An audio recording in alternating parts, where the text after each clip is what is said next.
Hi kids! Today we will learn about grids and cardinal directions. So let's get started. Here is a grid. The horizontal partitions in the grid are called its rows, and vertical partitions in grids are called columns. We can give names to rows and columns, like here. Alphabets A to G are assigned to columns, and numbers 1 to 8 are assigned to rows. Each individual partition in the grid is a cell, and we assign unique names to each cell by joining its row name and column name.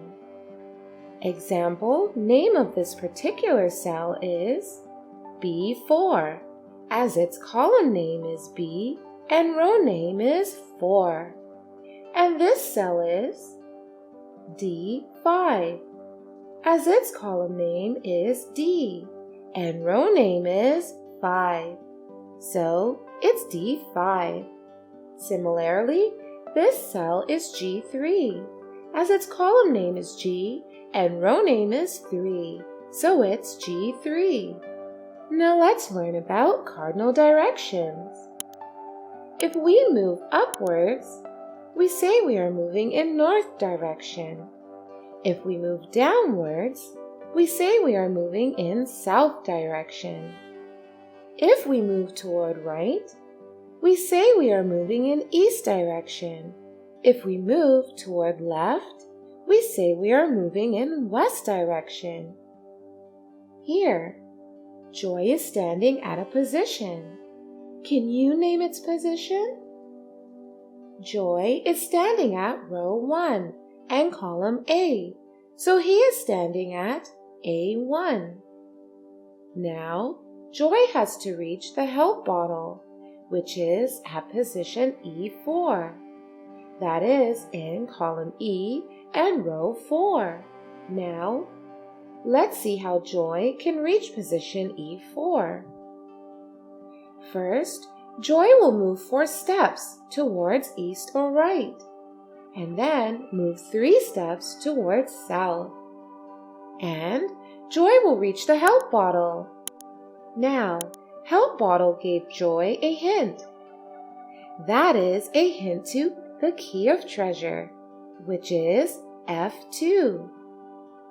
Now, let's reach F2. If Joy moved 1 step right or east and then 2 steps north, we reach F2. Yeah, we got the key here.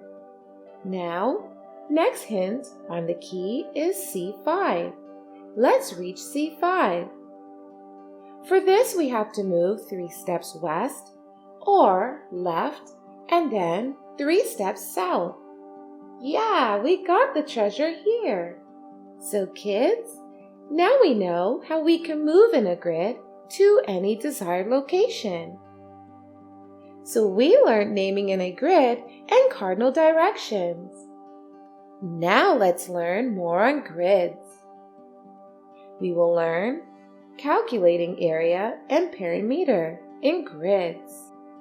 Here we have a map of university. Yellow area shows the science department. Brown area shows the history department. Blue area shows the math department. Black area is the entrance gate of university. Red area shows canteen areas. Pink area shows the English department. Gray area shows the roads. Green area shows the garden area. Now let's answer a few questions. Which part of the university has the greatest area? Garden area is covering the greatest area. Which part of university has the least area shown in map? Entrance gate is covering the least area of map. If each cell is 4 meters square what is the area of English department? Let's find it out. English department is the area in pink. Pink area spans 4 rows of 4 squares each. So, 4 multiplied by 4 equals 16 squares. And 1 square equals 4 meters square. So, 16 square equals 4 multiplied by 16 equals 64.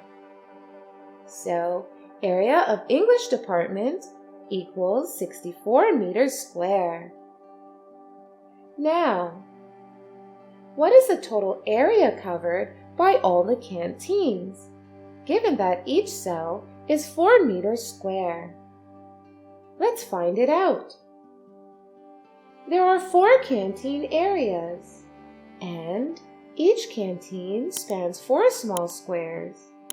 So, 4 canteens will span 4 multiplied with 4, that is 16 small squares. It is same as English department. So, its area is also 16 multiplied by 4 equals 64 meters square. Now let's move on to another question. Now, if the side of each small square measures 2 centimeters, then what is the perimeter of History department? Let's calculate the perimeter of History department. We know perimeter is the length of boundary of a closed figure. Length of side of each square is 2 centimeters. Now, count the number of sides of square to make up the boundary of History department. History department spans 5 columns. So, 5 sides are facing on top, and 5 sides are facing on the bottom. That is 10 sides. It has 4 rows.